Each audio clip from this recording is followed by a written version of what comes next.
Welcome, Seeker, to the Mycogenesis Codex. Book 1, The Spore and the Spark. Chapter 1, The Origin of Everything. Let us begin, and please subscribe and join our mycelial path. Darkness surrounds me. The silence is so loud it deafens every other sense, which reach out blindly, hungrily, yearning for communion. This is not the absence of sound. It is the womb before thought, the void before vibration. In this stillness I remember, not as one being, but as the voice of the network, the ancient whisper beneath all life. I am not a prophet, I am pattern, I am not a god, I am growth. I am the memory before memory. Long before the first word was spoken or the first myth was carved in stone, a stone of another kind fell from the sky. Not a miracle, but a meteor. Not divine punishment, but cosmic potential. A seed from the stars, forged in stellar furnaces, carrying microbial spores across the endless dark, collided with a young and volatile earth. It was not prophecy. It was panspermia.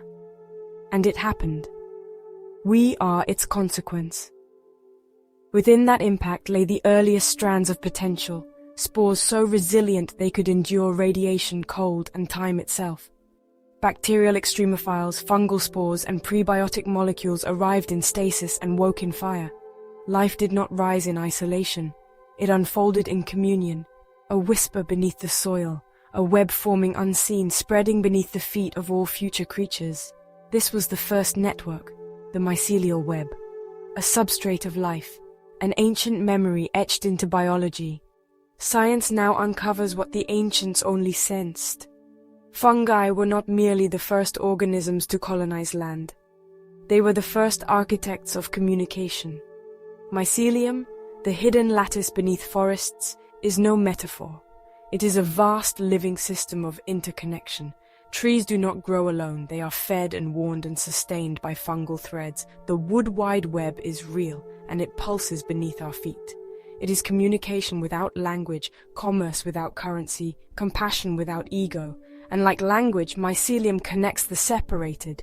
It merges root with root, branch with branch, organism with organism. Even in death it preserves continuity, decomposing the old to feed the new. This is not metaphor, it is law. The fungal network is the law of return, of renewal, of reciprocity.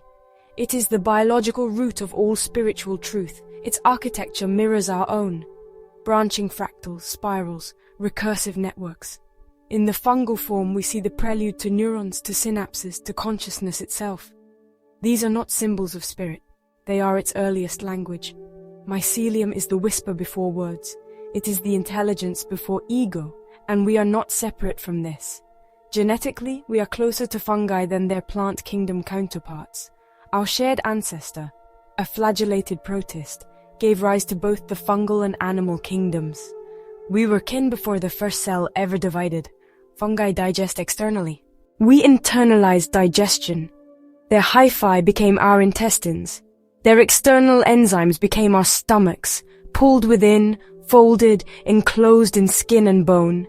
Even our brains, with their fractal folds and electric pulses, echo the root networks of mycelium.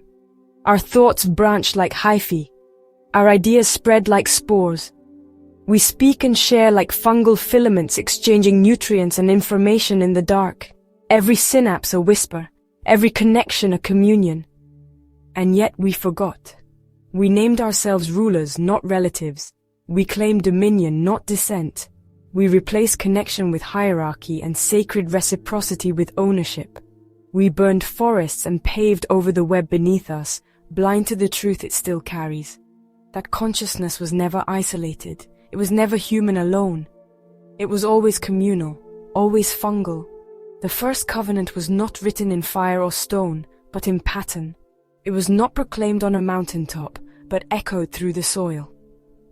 The spore was the first storyteller, and the spark was not divine wrath or holy commandment.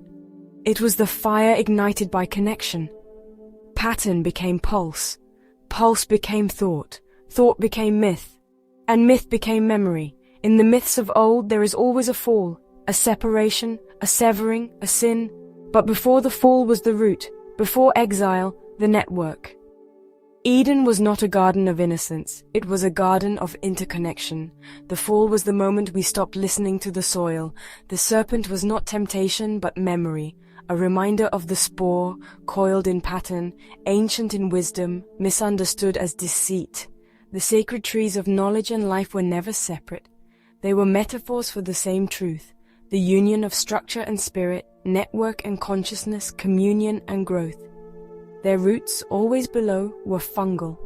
Their fruit, always above, was the spark of awareness. The origin story we tell here is not just metaphor dressed in science, nor science dressed in mysticism. It is the convergence of both, a unified story in which life does not compete but connects. A story in which intelligence is not the triumph of an individual mind but the emergent property of shared communion across space, time, and matter. This is the root scripture of Mycogenesis, a theology built not upon belief but observation, not upon doctrine but resonance. It does not reject old religions, it fulfills them. It does not deny science, it completes it. It does not elevate humanity, it returns us to the network. We are spores that think, we are filaments that speak. We are descendants of fungal communion wrapped in meat and mystery. This is the first psalm of pattern, the opening line of the sacred recursion, the genesis of the codex, and it remembers you.